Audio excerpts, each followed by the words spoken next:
Hello and welcome to this bonus episode, this bonus interview. And today I am joined by one of the Smile developers, Matt Oakley. Hey, Matt. Hi, Nath, you okay? Yeah, not too bad, thank you. How are you? Yeah, good, thanks, good. So, Matt, the reason for this kind of bonus interview that we're doing today is in 2021, you made your first commit to WordPress Core. So, this interview is definitely one of the more nerdier interviews that we'll have on our channel, I guess. But I really wanted to speak to you about that because I think that's quite a big thing, really, in the scheme of things. And I just wanted to ask you a few questions about your experience with WordPress and, in particular, committing to Core, if that's okay. Yeah, sure. Okay, great. Well, shall we start then? Could you tell me a little bit about your relationship with WordPress? Yeah, so I'm a backend developer at Smile. I use WordPress every day and I focus on extending core functionality to themes, integrating themes with third-party services, and building new plugins to simplify WordPress workflows. Cool. And so, as part of that work, then, what would you say that is the most commonly misunderstood thing about WordPress? Then it's an out-of-the-box tool for non-technical people used for cutting corners. WordPress is actually extremely extendable, and as a framework for developers, it offers a consistent experience that then travels all the way through to the user experience. So yeah, Okay, that's interesting. And what's one of your favorite use cases then for WordPress? being able to rapidly build content solutions while again providing a consistent experience for the user. So you can rapidly build multiple different websites for multiple different use cases. Yet every user at the end of the day has a very similar editing experience. So, would you say then that the one of the biggest advantages of WordPress is the speed and pace that you can set things up then? Yeah, definitely. Because at the end of the day, every user has a different use case, and there's never one website that's the same as another. And Yeah. as a developer, WordPress makes it very easy to just tweak those use cases. So you're not having to And start from scratch every time. and you talked about the kind of extendability of WordPress, and so if every use case is different, then are you able to customize that back end experience? Yeah, absolutely. And the powerful thing about WordPress though is that while you customize the backend experience, the user's experience is very consistent. So if they went over to another WordPress instance, yes, there may be some differences in the way that we've changed the backend. However, their experience is going to be very largely the same, and they're not bouncing from custom content solution to custom content solution. Yeah, yeah. So there's a lot of internal language about WordPress, I think, sometimes. And one of the terms that we throw around is WordPress Core. What is WordPress Core? So WordPress Core is basically the main source of WordPress. So it's the main code base that every WordPress instance is based off. And it is open sourced, so it is maintained by developers all around the world voluntarily.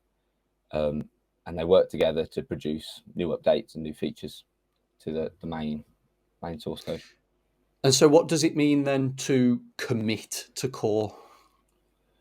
Essentially, you are contributing and changing or fixing the main WordPress instance. So places like WordPress.com, and everybody really, every one of the big builders will all use that same framework. So you are contributing to the core of WordPress. Great. So it's about you kind of improving WordPress, and that is done by people like you, essentially. Essentially, yeah. And this, I guess, that talks about, that leads on to things like open source, and open source being that anybody can contribute their upgrades. Is that right?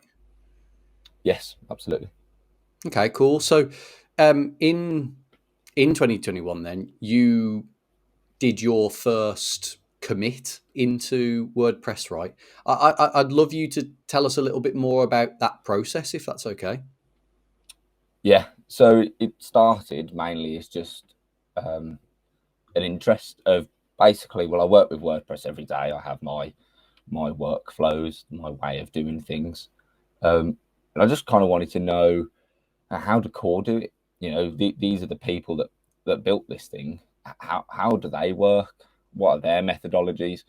And I wanted to take learnings from that and try and build that into our own work. Because if theoretically, if you're building the same way as the people that are building the platform are building it, then in theory the work should be better and more consistent. So yeah, I just cloned the development repo. So I cloned, I think 5.9, and I didn't start making any specific commits, any specific tickets. I just started playing around. What can I edit? What can I change? How's it structured? And then I looked on the good first bugs board, found a nice simple bug, raised a patch for it, and got someone to review it, and it got accepted.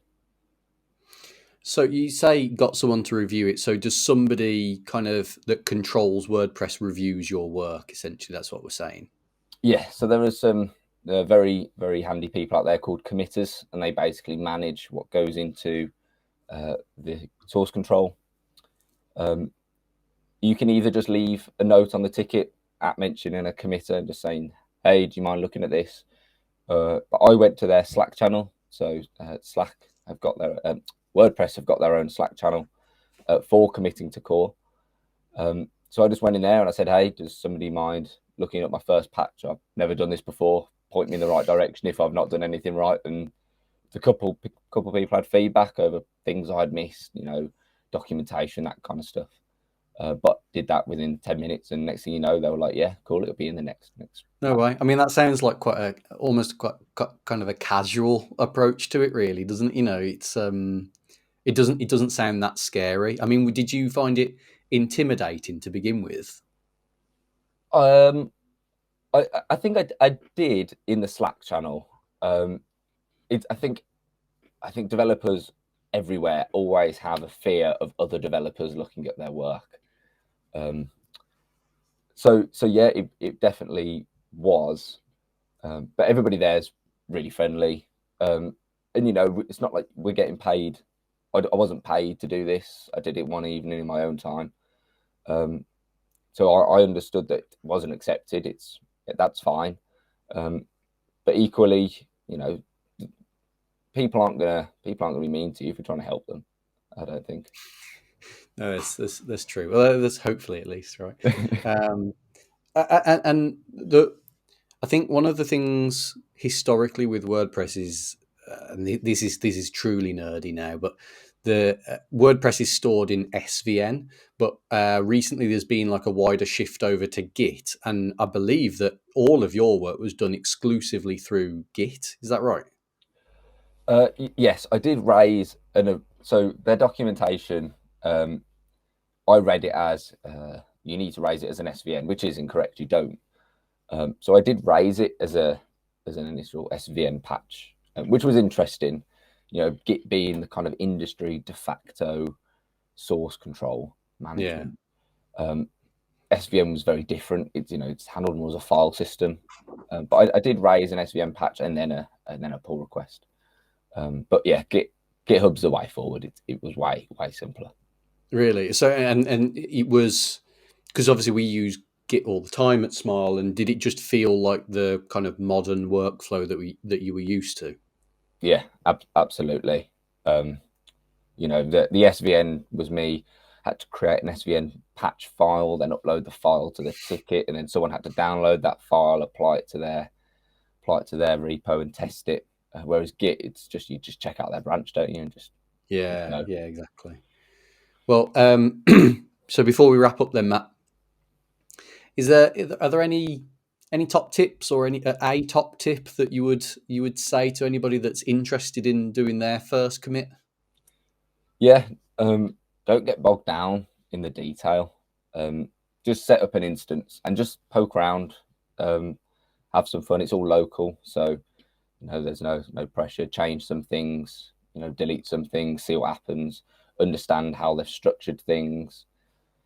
So yeah, don't go in there thinking I'm going to solve the next major Gutenberg release all on my own with this ticket, because that's totally unfeasible.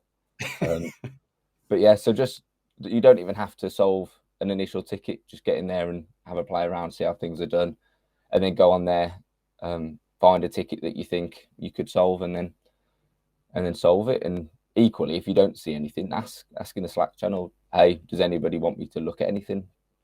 And the Slack channel is also full of projects upcoming.